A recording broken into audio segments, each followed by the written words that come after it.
The All-Star break might be next week, but the waiver wire hunt never ends. We've got targets all over the diamond coming up next. It's about that time. Stoned on Sports. How's it going, everybody? You are tuned into Stoned on Sports Fantasy Baseball Edition. My name is Matt. You can find me over on X at Pick His Ass Up, one of my favorite phrases. As always, I've got my trusty co-host here with me today, Kyle. How's it going, dude? It's going great. Yeah, All-Star break. Whew. Fantasy playoffs are getting tight. We've had a bunch of trades that I actually kicked off a couple nights ago in our home league, and there's been several trades every day. So excited. But we're not here to talk about trades. We are here to talk about waivers. First one we got, we'll just start around the diamond. We'll start at the backstop. This catcher / first baseman made his major league debut on June 18th, and he became the first Yankees rookie to homer 3 times in a game over the weekend. Matt, is Ben Rice for real? You know, that's kind of a loaded question. I do think there is a lot of good to him, but he does have his opportunities. But you said it, this rookie who is, as Nuke Lelouch would say, announcing his presence with authority. Since he got called up there on June 18th, he's got a triple slash, a 270, 359, 545, an OPS over 900. He's gone yard 4 times. He's also chipped in 3 doubles. He's driven in 12 and scored 8. In that time, he's been the number 4 overall catcher, and he does have eligibility at first base as well, like you mentioned. And taking a look at his prospect grades, they're not bad. Fangraphs gives him a 50 with his hit, game power, and raw power tools. And just for reference, prospects are graded on a 20 to 80 scale, with 50 being around average. Some teams use a 2 to 8 scale instead and eliminate half grades, but it's functionally the same. The most impressive aspect so far to me, though, is his plate discipline. He's striking out on just 17% of the time, and he was around that mark in the minors as well. Though he's not had enough plate appearances to be a qualified batter, his 22.2% whiff rate would put him in the top third of the league, and his 9.6% swinging strike rate is over a full point below league average. And that 17.5% chase rate, that put him among the elite hitters in the game. And a dude will happily take a walk as well. That 12.5% walk rate is outstanding. His quality of contact, a lot to like there as well. He's currently rocking an insane barrel rate that's just under 18%. Oh, wow. Yeah, and newsflash, that shit's coming down. Yeah. But still, that's outstanding. His exit velocity is at 91 miles an hour, and his hard hit rate is better than average.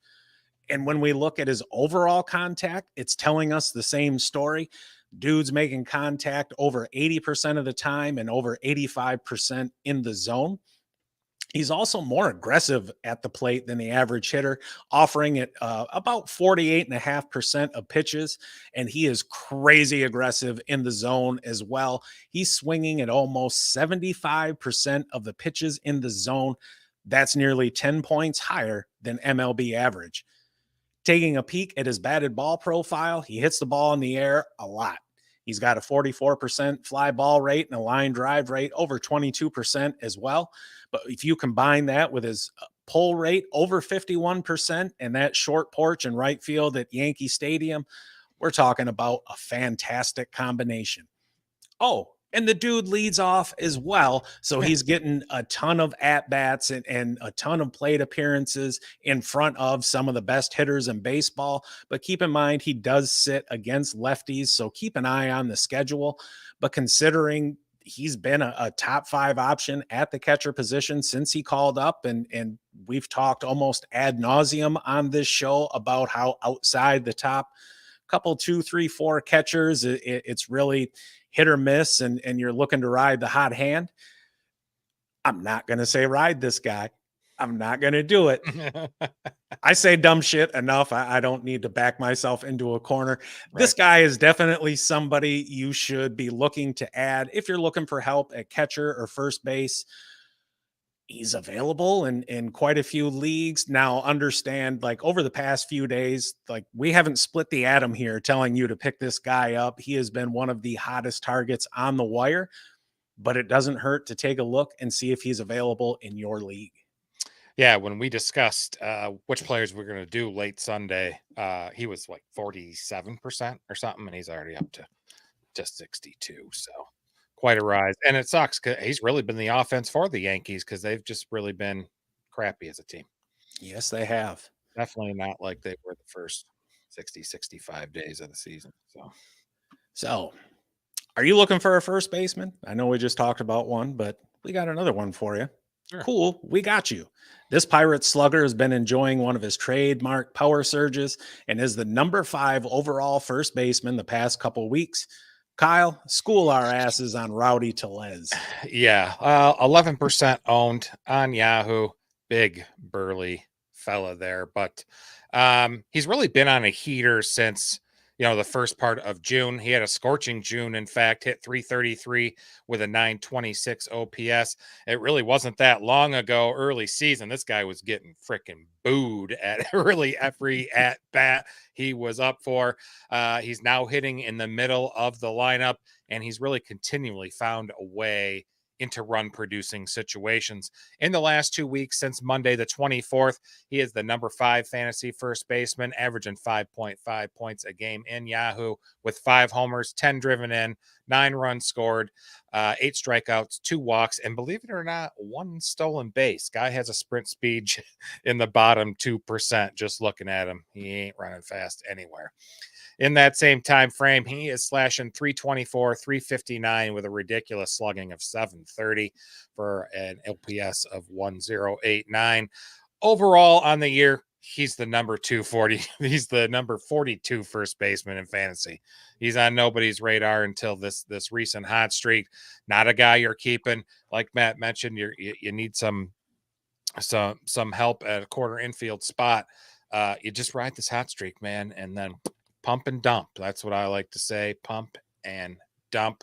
On the season, in 75 games played, 52 hits, 8 doubles, 7 homers, 28 driven in, and 24 runs scored. Like the yearly slash line is garbage. He's under 700 for OPS, just under 680 actually. Strikeout rate 21.2. That's pretty good for him and improved over 3% versus last year. Walk rate, not so good, just under 7%, bottom third of hitters, and he's 3% worse than last year. So he was almost in double-digit walk numbers season ago. Maybe that'll get a little bit better. Pretty average hard hitter. Hard hit rate is right at league average, and his average exit velocity is in the 60th percent. I pronounced that weird. Yeah, I will note max exit velocity 115.5 mile an hour, top 3% in the league. He really got a hold of one at some point this season. Pretty good in the swing and miss department, above average in chase and whiff rates. Guy barely whiffs versus fastballs, but his kryptonite is breaking balls, of course. 35% whiff rate on breaking balls, especially sliders and curves. Not a huge fly ball hitter, just above MLB average, but he has really helped down that department by an above average launch angle. He is seeing above average amount of pitches in the zone, but swings less than 10% average. I believe it has something to do with a very low first pitch swing rate, just 16.5% of the time. There's a big line there of being ultra aggressive and not at all. And his is not good, almost half the league average. So, does make up for it a little bit, above average in contacts on pitches in the zone. Struggles a bit with pitches thrown out of the zone when he chases. Now he's in a platoon role. He's not going to play every day with Connor Joe there in Pittsburgh. So Tellez will sit versus left-handed pitching. He's sub 100 versus left-handed pitching this year. Just has one this week on the schedule. With the All-Star break, we have no idea what next week's really going to look like. When major league pitching staffs are, juggled a little bit, refreshed. So, got that? Yep. He's a good ad right now with, how well he's hitting. you got a league with corner infield, something like that in 12-team and deeper leagues. Great ad. You remember this guy hit 35 home runs just 2 seasons ago when he was with the Brewers. So the power is there if you need it. Nice. Oop. All right. What do we got now? Heading to second. I like this guy. This Blue Jays infielder consistently hits atop the order and has some outstanding plate discipline metrics. Matt, what's up with Spencer Horwitz? There's a whole hell of a lot going on with this dude, and he is eligible at first and second base. Apparently, we're just going to talk about nothing but dudes who can play at first today. Wow, we got everybody. Yes, a lot of duels. It's good. It's extra value. Yep, versatility. Since getting called up on June 8th, this guy has been an on-base machine. Coming into the week, he's reached base safely in all but one of his 22 games started.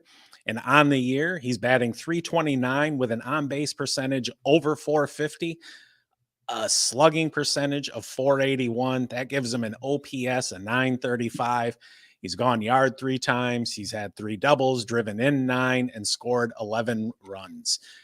If we thought Ben Rice's plate discipline was good, this guy is on a whole other level. Coming into the week, he had 13 strikeouts on the season and 14 walks. The 13 strikeouts in 27 games on its own is awesome, but to see that he's also got more walks than strikeouts is incredibly rare. Yeah. He's got a swinging strike rate of just 5.9%, and his whiff rate is only 16.2. And it's pretty easy to see why he only strikes out 13% of the time. He also shows off his eye at the plate with his 26.2% chase rate, which would place him in the top third of the league if he had enough plate appearances to qualify. And his walk rate is even better than his strikeout rate, sitting at a robust 14.4%. And funny thing is, dude was up last season for 15 games and looked nothing like this. But his overall minor league numbers support what we're seeing to a degree. I don't necessarily think he's going to continue to be a guy that walks more than he strikes out, but he's going to do, he's going to get on base quite a bit.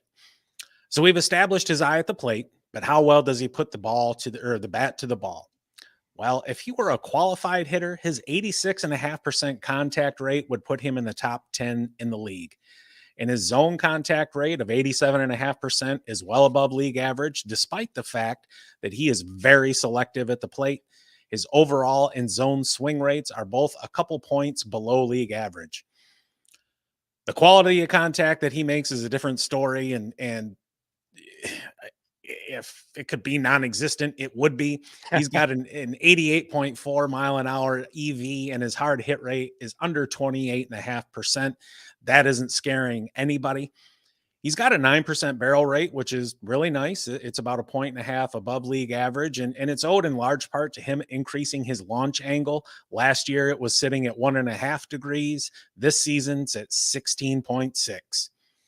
Taking a look at his batted ball profile, we see that he does a really good job of using the whole field, though his power is to the pull side, which is no surprise.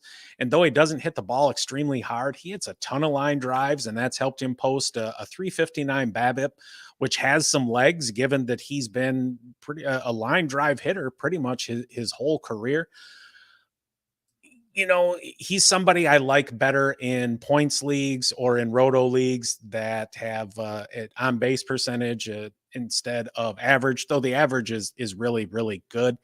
But I don't necessarily know how long he's going to be able to keep that up for. I would say of the two, his on-base percentage has more legs than the average, but he is a really, really good ad. And at just 22% rostered, I mean, he's out there in a lot of leagues, and you can play him. Shit, if you got a corner infield spot, you can plug him in there. You can plug him in at middle infield, second base, first base. Like, there's a lot of options that this guy presents. And if that Toronto offense wakes up even just a little bit, he's going to score a ton of runs. Pick his ass up. For sure.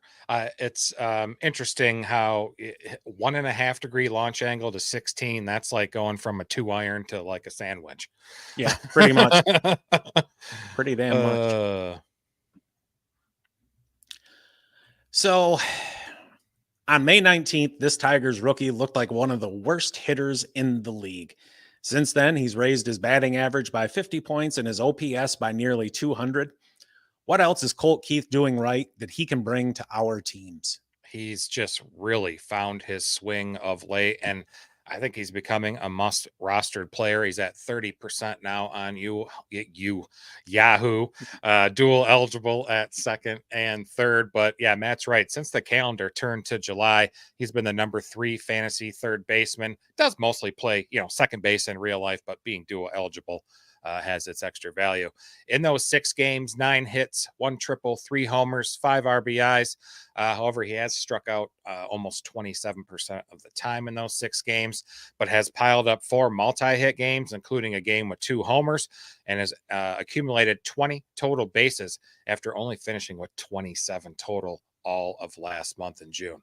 And he's currently on a 5-game hit streak.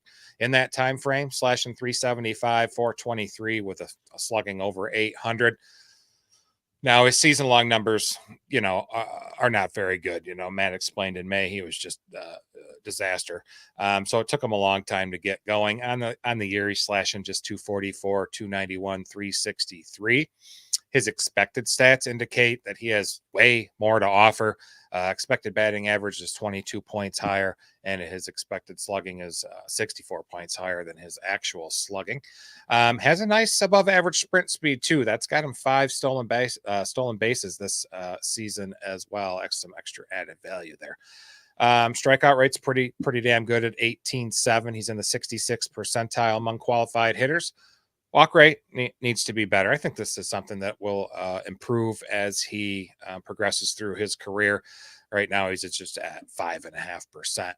Guy's got legit pop, though. Showcased that power with a pair of 400-plus homers, 400 plus feet homers last week. Even with that pop, though, he doesn't really hit the ball with that much authority. Hard hit rates under 35%. It's in the bottom 5th of hitters, and his average exit velo is in the bottom quarter of hitters. However, does have a nice league average barrel rate. Overall, his whiff rate is pretty good in the 66th percentile. Does struggle with breaking and off speed, as a lot of hitters tend to do.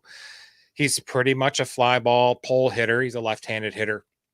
And he also has above average contact both in and out of the zone. Like with Horwitz, it's nice. You can put him in a middle infield spot, a corner infield spot, increasing his fantasy appeal. Right now we're seeing him start really to deliver on that prospect potential after the slow start to the year. Could be a difference maker in fantasy leagues the rest of the way if he keeps this up. I think so. And the Tigers have one of, if not the best radio play-by-play guys in the game, and Dan Dickerson. And so I always listen to the Tiger games, and they were talking with Colt Keith, and he was saying something to the effect of, as he was coming up through the minors, it took him about a month to adjust to just the higher level talent and better pitching. And it makes sense that, all right, coming up to the show, it's going to take you a couple months. Yeah. Heck yeah. All right. Shortstop next. This Oakland Athletic player offers a blend of speed and power that could be valuable, and he is currently on a 6-game on-base streak. How can Max Schuemann help fantasy managers? Well, not only can you plug this guy in at shortstop, but you can also put him at second base. You can throw him in the outfield. And almost to my previous point about Colt Keith, in case you haven't noticed, it seems like we're getting to the point in the season where some of these rookies are starting to figure things out a bit. Now, this dude's season-long numbers aren't amazing, but it also took him a month just to get his batting average over the Mendoza line. On the year, he's hitting 235 with a 326 on base and a 347 slug. In OPS, we'll call it 6 3/4. Went yard 5 times. He's chipped in 7 doubles, driven in 20. He stole 7 bases and nice. Scored 29 times. He is the number 6 shortstop since June 30th. In that time, he's hitting 353 with a 476 on base and a 706 slug. That's good for an 1182 OPS. He hit 2 of his 5 home runs, drove in 5 of his 20 RBIs, stole a couple of bases, and scored 3 times. Now let's take a gander at his plate discipline. Strikeout rate jumps out immediately. It's sitting at 26.5%. That's in the bottom 20% of the league. His whiff rate isn't far behind at just under 28%, putting him in the bottom third. And his swinging strike rate, though, is solid at 10.5%, but his called plus swinging strike rate is over 30%, meaning this dude is taking a lot of strikes and watching a lot of balls go by. We can also see that in his zone swing rate, which is under 60%, which is just insane to me, 6 points below league average. And his total swing rate follows that same trend.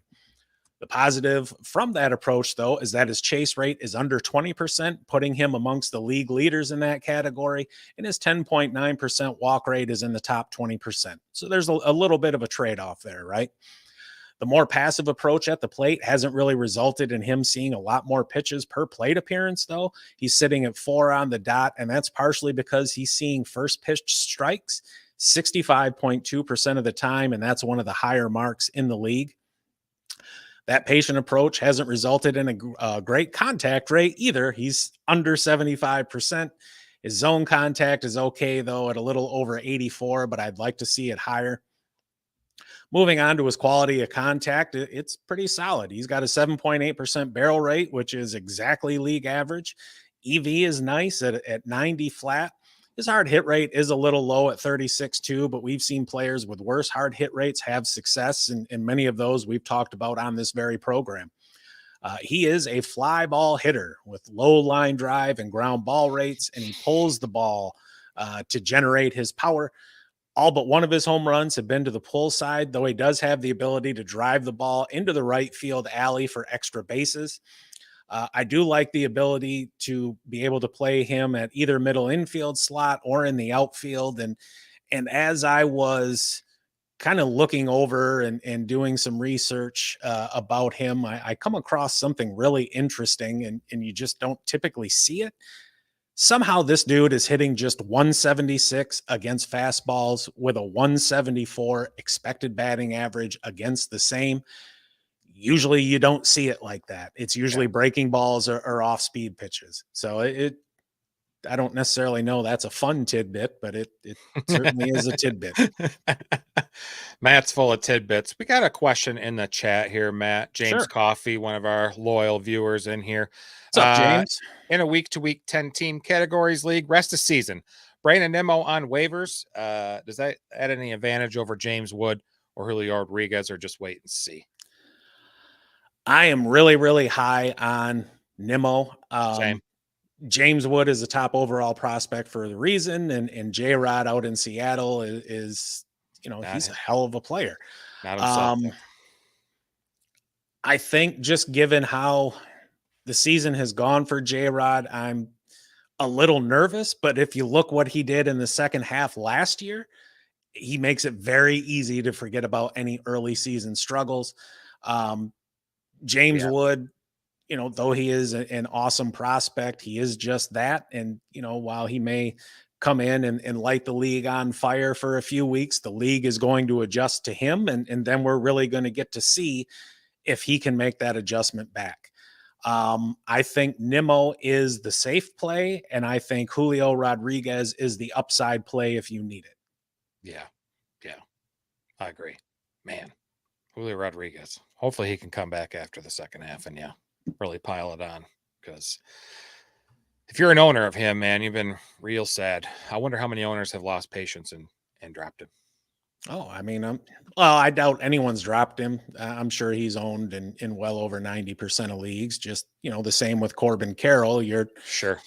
These younger players, you're going to go through some ups and downs, and Seattle is not the greatest offensive team out there. I mean, they've led the league in strikeouts for pretty much the entire season, and there's a good reason for that. So. Excellent. Good question, James. Good luck, man. Yeah. See, look at James even says great advice. He was leaning. Nice. Yeah, there we go. And I got tongue tied trying to say it. So we'll just stick with the great advice part. We appreciate the hell out of you, James. Good luck, brother. All right. Now we've got an outfielder for you that offers a little bit of speed and a little bit of pop in his bat. What else does Marlins outfielder Jesus Sanchez have to offer? On the surface, there's really not a lot to be excited about. Okay. He's a platoon player. He's going to sit versus lefties. He hits under 100 versus them. But when he is in the lineup, he's in the heart of the order with that decent power speed combo you mentioned. Recently just had a game last week where he was a single short of the cycle. Since July 1st, he is outfielder number 28 in fantasy with 7 hits, 1 double, a triple, 2 home runs, 4 driven in, 3 runs, and 4 strikeouts and a walk. Slash line is excellent in the since July, 333, 364, slugging over 700 with an 1126 OPS on the season. The slash line is not as good. It's 239, 291, slugging just under 400. Expected stats are better. As expected batting average is about 35 points higher, and his slugging is well over 100 points higher and in the 92nd percentile. Strikeout rate is 23.6. That's below average. Walk rate also under 6%, below average. Nice little speed to him that we mentioned there with the 6 steals. That's the most he's had in his career. Now, Sanchez has some light tower power. What do I mean by that? Here's a clip to explain.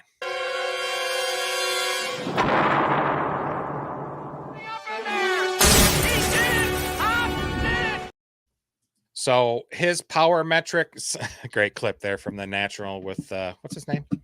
Roy Hobbs. So his power metrics on StatCast are all very red. Average exit velo, bat speed, hard hit rate are all in the top 9% or better, and all 3 improved over last year. His hard hit rate, much improved from last season. It's up over 5% year over year. And his barrel rate, super awesome too. Not as good as that previous guy you just mentioned. He's just at 13%, but he is in the 88th percentile. And most of those power metrics are better than Bryce Harper's. Not by much, but better. As you might expect with a guy who strikes out a lot, there's going to be a lot of swing and miss. And Sanchez is really no different. Whiff rate is in the bottom third of hitters. Chase rate is very, very bad in the bottom 10% of all qualified hitters. He could really help himself if he could improve his launch angle. It's just 9 degrees. That's about 3.5 below league average, and it's really affected his fly ball rate. He's just 22.4%. That's way below league average. He's hitting a ton of ground balls, just shy of 50%. If he was a pitcher, he'd have a great ground ball rate. But with that hard hit rate, you couple that together with that, any of these batted ground balls have a real good chance of becoming a hit. I was happy to see his contact rates. I thought they would be very bad. They are below average, but they're not very far off the Major League Baseball pace.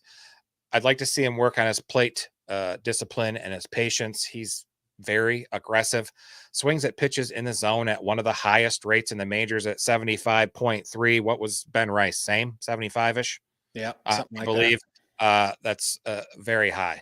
He also swings at first pitch offerings almost 52% of the time. That's a whopping 22% more than league average, and it's over 20% higher than his season last year. So I'm not sure what's causing him to be this ultra aggressive at the plate. And these first pitch strikes, it's a major roadblock for him to try and improve his walk and his strikeout rates. He is seeing first pitch strikes, check this out, 71% of the time, third most in the league among hitters with 250 plus plate appearances. And it's almost up 16% from last season. So, but if the way he's barreling up and squaring up opposing pitchers like he is, I think the results will follow for him. If you can overlook the results for now, he may be a hidden gem waiting to break out here in the second half. Great ad in deeper leagues, some with corner outfield roster spots and any 5 outfielder leagues. Super good ad. Yes, he is. He absolutely is. We got a couple questions here in the chat. First one, Kyle, I'm sure this one hits home for you. I ain't going to try and pronounce that. We're just going to call you 2K. 2K finally dropped Adolis Garcia and picked up Brooks and Rice. Good move or foolhardy? Man, it's tough. it's not that he's hitting just above 200. I don't hope he's not under at least, but I think he's just above 200. But it's that run production is gone. What we saw last year is not there. It's rough. I could deal with him hitting 220 as long as he could get some home runs and some pop and drive and some damn runs. But I've threatened myself, and Matt can attest to this, that I'm benching him. And I finally benched him this week in the podcast league, not my home league, but the podcast league. But I like the Brooks and Rice pickup. I like it. I mean, dude, at least Garcia is probably going to get picked up, but maybe not. Maybe he's still there. Maybe the second half he'll heat up. What do you think, Matt? Look, he's shown us who he is over the past several years, and anyone can go through a slump, right? And I've not looked too deep into him, but I don't think he's been complete ass. He has just been nowhere near what we expected and needed him to be. He's giving you, really more steals lately than anything. It's really weird. Yeah. Ben Rice, we just talked about earlier. I think what he's doing has some legs, and especially with him getting to bat leadoff. Yeah. In front of some of the best hitters in the game. And by Brooks, I assume you mean Brooks Lee, the rookie there for the Twins. I mean, good Lord, has anyone started off their major league career as hot as him? He has been absolutely fantastic. It is a roll of the dice, and just being honest with you, there's a chance it could come back to bite you in the ass. Sure. But I think between those two players, they can give you a reasonable facsimile of the production you were expecting from Garcia, maybe minus some of the power. Yeah. If you're able to start both of those guys. Right. And at the end of the day, like, sometimes we've just got to think about, all right, like, yeah, this may screw me tomorrow, but I need points and I need counting stats today. Yeah. And it's in fantasy, man, you have to be willing to take some gambles, some risks. You try to be as calculating as you can about it, but it doesn't always work out that way. And this is what fantasy sports are all about. Yeah. And then we got a follow-up here. Thoughts on these starting pitchers: Colin Ray, Jamison Tyone, Drew Thorpe, Andrew Heaney, and Spencer Schwellenbach. I really like that Schwellenbach and Ray. Yeah. I think Schwellenbach is going to end up being the best of the bunch. Tyone and Thorpe just do not strike out enough guys for me. I think Tyone is somewhere around like 7.5 per 9, with Thorpe being like under 7. Andrew Heaney has been kind of hot and cold this season. I know earlier in the year it seemed like he was pitching to save his spot in the rotation, and then he kind of picked things up, but I don't know how confident I am in him continuing that over the long term. Colin Ray has been getting it done with smoke and mirrors, quite frankly, but a little bit, and runs and superior run support, and he's got a hell of a defense behind him. I don't know how much longer he can keep it up for. He's somebody else who doesn't really strike out a whole lot of guys. I like Schwellenbach, probably the best of that group, with Colin Ray behind him, Heaney, Tyone, and then Thorpe, if I had to rank them. Excellent. Heck yeah. Great question, 2K. Great questions, 2K. Good luck, man. What do we got next? All right, a couple pitchers to talk about. One's a starter. So this Orioles hurler is back in the majors after spending some time in the KBO and is having a very surprising year. Matt, tell everyone more about Albert Suarez. Albert Suarez, Kyle, and you said it. If that name does not sound familiar, it's because he's been pitching on the other side of the planet for the past quite a while, decade and a half, or half a decade. 2017, I believe he's been. Yeah. Yep. Pitching in Korea and Japan. And dude started off the year in the bullpen, moved to the rotation on May 25th. Since then, he's 3-2 with a 2.93 ERA. FIP's a run higher. The xFIP is 2 runs higher. So he's been a little lucky. A 1.38 whip. He's struck out 30, walked 17, given up just 3 home runs in 31 innings pitched. And over the past, we'll call it week or so, he's been even hotter over his past couple starts, coming in as the number 17 overall starting pitcher. and for purposes of this discussion, I'm going to focus on his stats since he entered the rotation. First thing we see is that dude is not going to give you big strikeout numbers. 6 3/4 per 9 isn't great. He's striking out just over 17% of batters. Swinging strike rate is a little low at just over 9%, and his whiff rate isn't much better. He has shown the ability, though, to get a strikeout per inning on occasion. He's done that in a couple of his starts. Walks are a little on the high side, pushing up on 4 per 9 and just under 10%, though it's been much better as of late with just 1 walk in his last 12 innings. If you aren't getting swings and misses or striking people out, chances are you're giving up some contact. And his contact rate is just a tick over 81%, and he's just under 90% in the zone. That's a lot of contact to allow, but I can live with it if the pitcher can induce weak contact, and Suarez sure as shit can. He's got a 5.1% weak contact rate, which is well above league average, as is the amount of pop-ups that he generates. I'll take that offset. Piggybacking off the weak contact, let's take a look at his quality of contact. Since joining the rotation, he's looking good in this department. Exit velocity sitting at 88.5. Barrel rate is a few points below league average at just 5.6%, and the hard hit rate is solid at 34.9. Batted ball data for this dude is something else. On the season, he's got a 34.3% ground ball rate, which puts him in the bottom 10% of the league. And in his time as a starter, it's even lower at 31.7. The fly ball rate's hovering around 43%, and his pull rate's over 42. Somehow he's keeping the ball in the yard. Like, I don't get it, but it's working so far. He's got a good matchup at home against Chicago Cubs later this week, and I think that can be one of those games where he gets a strikeout per inning. Again, he's not somebody who's going to blow you away with anything that he has to offer, but he's another dude who's going to get a shit ton of run support.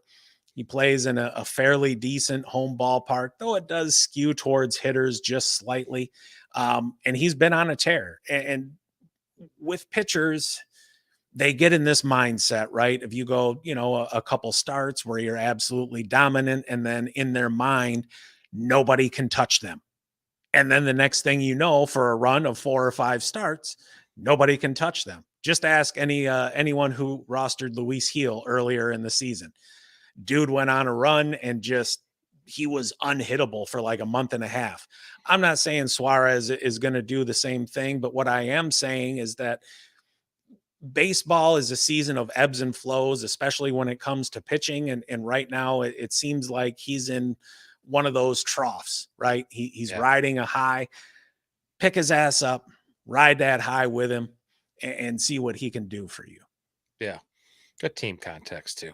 Really good. Oh, absolutely it is. Well, if you're in need of saves, we got somebody for you, but this dude doesn't come without risk. Kyle, tell us why new Rockies closer Jaylen Beeks is worth a look. Yeah.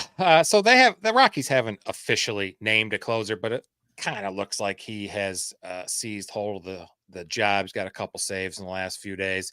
Since July 1st, relief pitcher number 29 in fantasy on the season, 39 appearances. He's 5-4 with 8 saves and 6 blown saves in 44 innings pitched. ERA is a tick over 4, whips at 127. Expected ERA is about, I don't know, call it almost a half run lower than his actual. So there. So he's got warts, right? Most of these waiver targets do. You think of a closer, you really want some good strikeout numbers. He's just at 18.4% walk rate. You don't want to see a closer have a 9% or higher walk rate. Unfortunately, Beeks does. I don't personally use closers very much in the few leagues I'm in for points, but you want rates better than that. But since July 1st, he has struck out 23% of the hitters and walked 0. So maybe something's changed, but getting batters to swing and miss is not Beeks' game. Whiff rate in the bottom quarter of pitchers. Chase rate is deplorable in the bottom 5%. in the league. However, he has a changeup. He throws pretty off 25% of the time, mostly to right-handed batters, but it has whiff rates over 40% and strikeout rates over 26. It's worth pointing out that his whiff rate was much better the last 2 seasons. Both were over 30%, but his pitch usage is different now. Looking at his pitch tracking last year, he tossed his four-seam fastball and changeup both around 44% of the time, with his fastball generating a 25% whiff rate. This year, he's really increased his fastball usage by about 14%, but his whiffs on it just really, really plummeted. So how does a pitcher like him survive that isn't good at generating swing and miss? We talk about it a lot by not allowing hard contact, right? Excellent hard hit rate of allowed of just 32.3, places them in the top 13% of pitchers. Average exit velo, 86.1 miles per hour. It's very, very good. The 14th best rate out of almost 265 pitchers in the majors. It's pretty good. He keeps a pretty low barrel rate too at 6.8, which is above average. And contact in and out of the zone, he allows above average, but not horribly. So I'll make it quick. The Rockies bullpen is kind of a mess. There might not be many save opportunities. Tyler Kinley could steal away some too, but closers are just one of the most volatile positions in fantasy baseball, which is, one of the highest turnover positions in major leagues. Anything could happen, but he's a decent ad in deep leagues. You need some saves. What do we got? James Coffey. Rest of the season, best upside in a categories league: Justin Steele, Jake Irvin, Boz, or Dean Kramer. Roster crunch, only have room to pick up one. Ooh. This is interesting, Matt.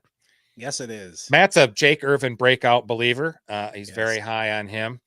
That who you're going with? I think so.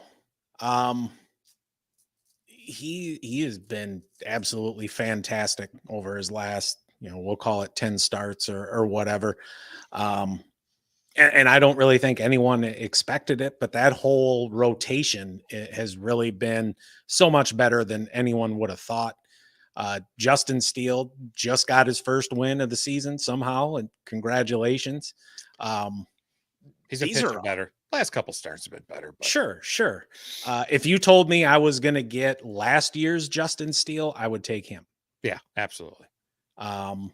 Boz I like, but somebody coming back off of injury, he might have some good velo there, but the command just isn't there this early. And Dean Kramer, he's kind of a wild card. He can be fantastic one start and then just look like ass the next start. I mean, and any pitcher can. That's not really groundbreaking analysis there. Right. At risk of just letting some of my personal bias come into this, I'm going to say Jake Irvin. Yeah. That's the first name that jumped out on me at me was him as well. Yeah, he'll give you good ratios. He can strike dudes out. Yeah, absolutely. Okay, quick recap on the podcast listener league. Why do I always do that? Dude, Matt, me and you suck. Speak for yourself. I'm doing pretty good, even though it's not reflected in the standings. Right. I'm in 7th. You're in 9th. I find it funny. You're 5-9, and Connor's cool team, who hasn't done anything, he's a ghost team, is just right behind you at 4-10. I mean, he's not far behind you either, jabroni. No, so I don't want to hear it. No, I had a lead all last week and lost it on Sunday, and Supersonic same took me down. So congrats to you, Supersonic, if you're on here listening later. Great job, man. Heck yeah. I don't got anything else. You? No, I'm good. Excellent. We got so don't forget to like and subscribe if you like our comment. We'd really appreciate it. Take some time to do these videos a little bit there, doesn't it? So yeah. So we're going to return Thursday night at 7 p.m. Eastern. Nope, 2-start pitchers really or streamers to talk about. I'm not sure what we're going to do. Second half breakout candidates, I think. Yeah, something like that. Something like that. We got about 48 hours to figure it out. Right. So, and then don't forget, we got that fantasy football YouTube channel at Stone Down Sports Fantasy Football. We just had a live stream last night on Sunday. We'll have another one in 2 weeks on whatever day that would be, Sunday the 21st at 7 p.m. Eastern. So, podcast is available on Spotify, Apple, and more. Have a great evening, everyone. Stay stoned. See you, folks. I was replying to a comment.